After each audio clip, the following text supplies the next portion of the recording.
Alléluia les soldats du Christ. Je vous salue tous au nom de notre Seigneur Jésus-Christ. J'espère que vous vous portez bien. Nous nous retrouvons encore cette semaine pour notre petite exhortation de la semaine. Cette semaine, il y a 3 semaines, nous avons parlé des amis de la destinée. Ces amis qui nous poussent à rentrer dans notre appel. Ces amis qui croient même à notre place de foi. Nous avons dit que ces amis-là, on peut les retrouver dans nos familles, dans notre entourage des amis ou dans nos églises. Et cette semaine, nous allons parler de l'ennemi de la destinée. Et pour cela, nous allons parler d'une personne. Qui est-ce? Notre roi, notre sauveur. Nous allons parler de Jésus-Christ de Nazareth. Et pour cela, nous allons lire dans le livre de Jean, chapitre 13, verset 21. Lisons au nom du Seigneur Jésus. Ayant ainsi parlé, Jésus fit troubler à son esprit. Et il dit expressément, en vérité, je vous l'ai dit, l'un de vous me livrera. Les disciples se regardaient les uns les autres, ne sachant de qui ils parlaient. Un des disciples, celui que Jésus aimait, était couché sur le sein de Jésus. Simon-Pierre lui fit signe de demander qui était celui dont parlait Jésus.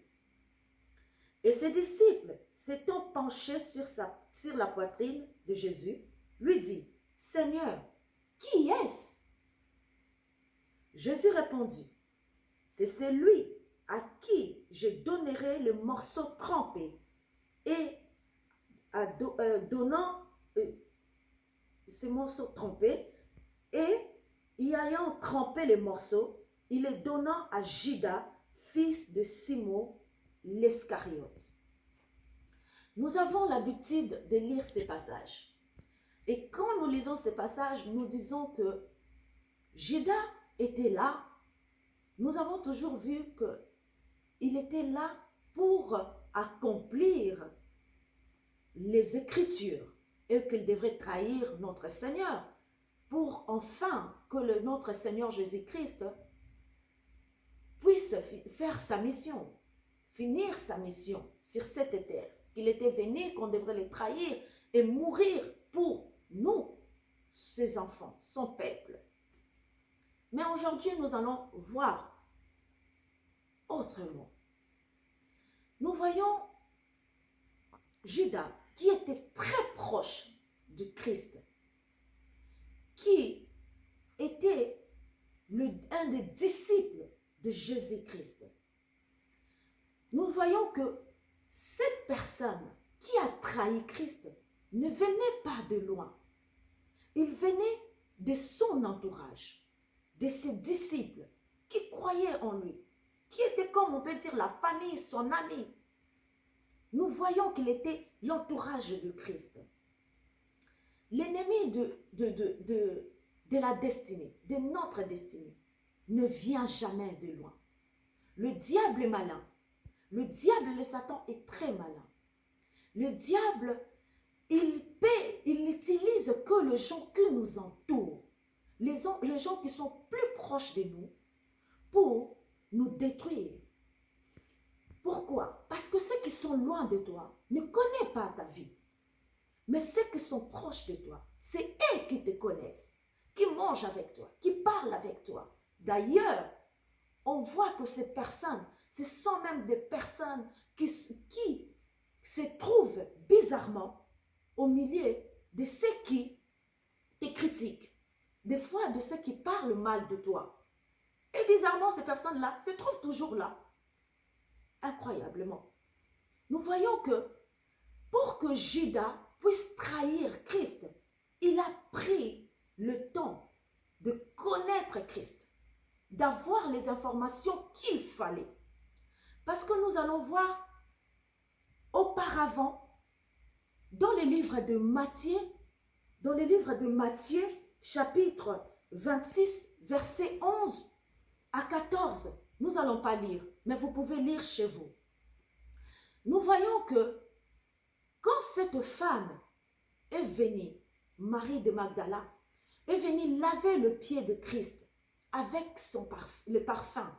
La Bible nous dit que les disciples ont murmuré parce que le parfum coûtait très cher. Ils se sont dit que, oh, mais quel gâchis, on aurait pu les vendre et donner l'argent aux pauvres.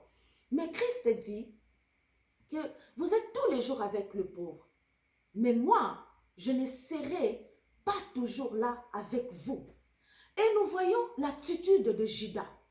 Quand Christ a dit que je ne serai pas toujours avec vous, je ne serai plus avec vous, il s'est précipité. Il s'est dit, tiens, il ne sera plus là.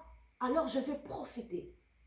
Il s'est précipité. On voit qu'il est allé voir les pharisiens pour leur demander que qu'est-ce que vous me proposerez, combien pour que je vous livre Jésus-Christ.